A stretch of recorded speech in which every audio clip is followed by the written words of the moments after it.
कुछ दुखदाई बात हम बताते हैं आपको। 1-1.5 साल पहले मैंने देखा हार्वर्ड यूनिवर्सिटी में पॉलिटिकल प्रोटेस्ट हो रहा है। वहां तो तब लोग स्टूडेंट्स प्रोटेस्ट करते थे ट्रंप के विरोध में, ये सब होता था। एक मैंने देखा कि कई प्रोटेस्ट हुए by Indian students against something in Indian government, कुछ सीए एनआरसी कुछ भी,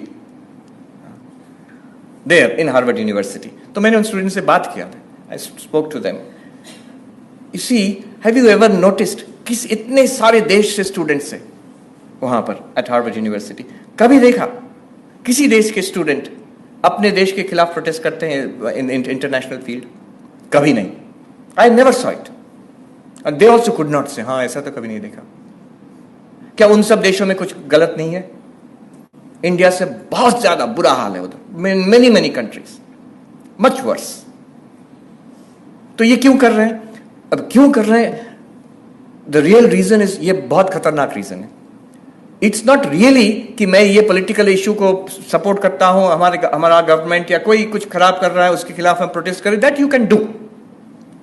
बट मैंने एकदम नजदीक से देखा कि द रियल रीजन एक अपने ऊपर हीन मानसिकता है।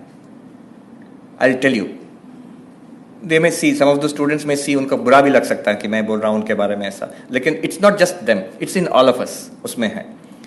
The real reason I am protesting against my country, my government, some policy is मैं अपने जो गोरे फ्रेंड्स हैं, white skinned boys and girls in my class, उनके सामने हीरो बन सकूं। अपना देश, अपना कल्चर को गाली देना एक हीरो बनने का एक तरीका है, गलत तरीका है और bound to fail। आप हीरो नहीं बन सकते, they will not respect you। लेकिन कहीं लगता है हम इनसे नीचे हैं तो कैसे इनकी बराबरी करें। I'm also very cool.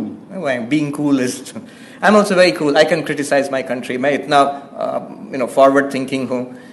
I never saw that same thing in any other student group. Unfortunate, very unfortunate. It comes from a sense of inferiority. अपने ऊपर श्रद्धा नहीं है, इसलिए अपने देश के ऊपर श्रद्धा नहीं है। Look at the difference in what Swami Vivekananda did. More than 100 years ago, one of the speakers pointed out, going there at that time when this country was colonized, when this country was desperately poor, people were starving, illiterate, under a foreign power, सब लोग नीचा दिखते थे भारत को। तब के दिनों में जाकर Swami Vivekananda in the West, at no point did he ever once criticize India. Not only that, at every time when India was attacked, he defended India fully.